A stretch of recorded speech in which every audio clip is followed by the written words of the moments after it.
एक कुएं में बहुत से मेंढक रहते थे। उनके राजा का नाम था गंगदत्त। गंगदत्त बहुत झगड़ालू स्वभाव का था। आसपास 2-3 और भी कुएं थे, उनमें भी मेंढक रहते थे। हर कुएं के मेंढकों का अपना राजा था। हर राजा से किसी न किसी बात पर गंगदत्त का झगड़ा चलता ही रहता था। वह अपनी मूर्खता से कोई गलत काम करने लगता और बुद्धिमान मेंढक रोकने की कोशिश करता तो मौका मिलते ही अपने पाले गुंडे मेंढकों से पिटवा देता। कुएं के मेंढकों के भीतर गंगदत्त के प्रति रोष बढ़ता जा रहा था। घर में भी झगड़ों से चैन न था। अपनी हर मुसीबत के लिए दोष देता। एक दिन गंगदत्त पड़ोसी मेंढक राजा से खूब झगड़ा, खूब तू मैं हुई। गंगदत्त ने अपने कुएं में आकर बताया कि पड़ोसी राजा ने उसका अपमान किया है। अपमान का बदला लेने के लिए उसने अपने मेंढकों को आदेश दिया कि पड़ोसी कुएं पर हमला करे। सब जानते थे कि झगड़ा गंगदत्त ने ही शुरू किया होगा। कुछ सियाने मेंढकों तथा बुद्धिमानों ने एकजुट होकर एक स्वर में कहा, राजन, पड़ोसी कुएं में हमसे दुगने मेंढक हैं।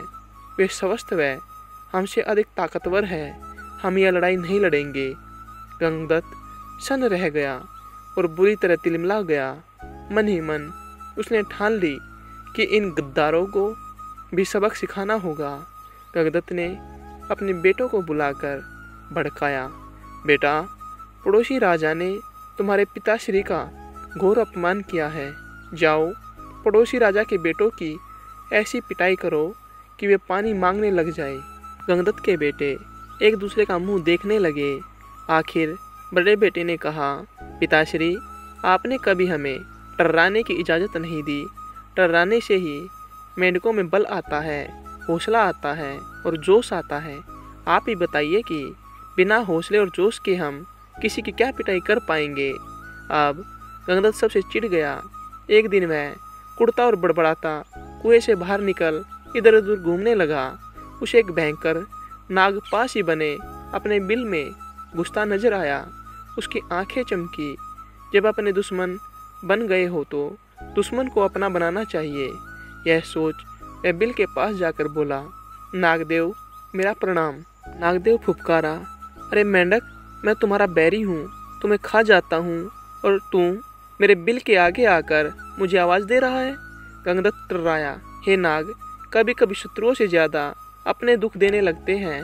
मेरा अपनी जाति वालों और सगों ने इतना घोर अपमान किया है कि उन्हें सबक सिखाने के लिए मुझे तुम जैसे शत्रु के पास सहायता मांगने आना पड़ा है। तुम मेरी दोस्ती स्वीकार करो और मज़े करो। नाग ने बिल से अपना सिर बाहर निकाला और बोला, मज़े? कैसे मज़े?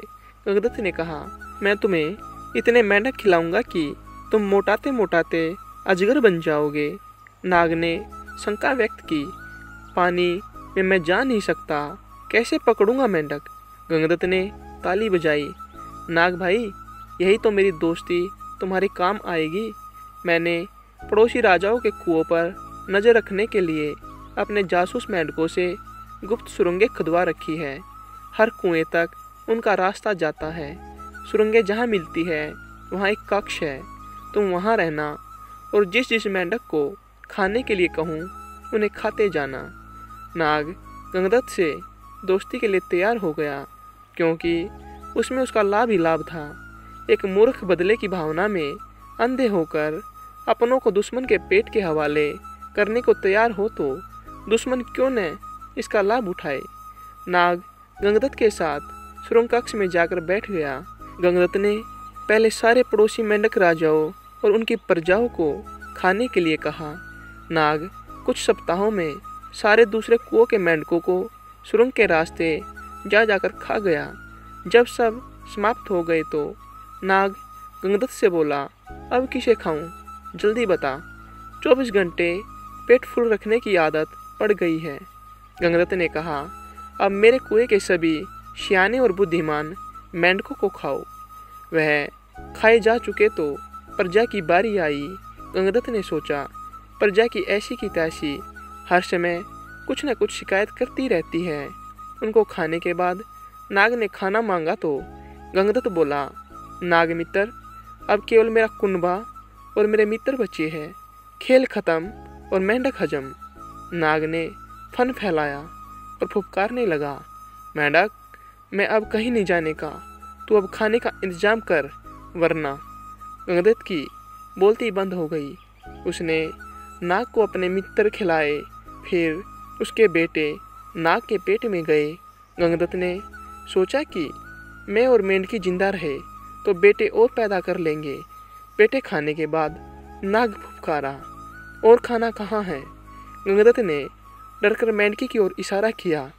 गंगदत्त ने स्वयं के मन को समझाया, चलो बूढ़ी मेंढकी से छुटकारा मिला, नई जवान मेंढकी से विवाह कर नया संसार बसाऊंगा। मेंढकी को खाने के बाद नाग ने मुंह फाड़ा, खाना। गंगदत्त ने हाथ जोड़े, अब तो केवल मैं बचा हूँ, तुम्हारा दोस्त गंगदत्त, अब लौट जाओ। नाग बोला, तू कौन सा मेरा मामा लगता है? और उसे हड़प गया। सीख, अपनों से बदला लेने के लिए जो शत्रु का साथ लेता है उसका अंत निश्चित है।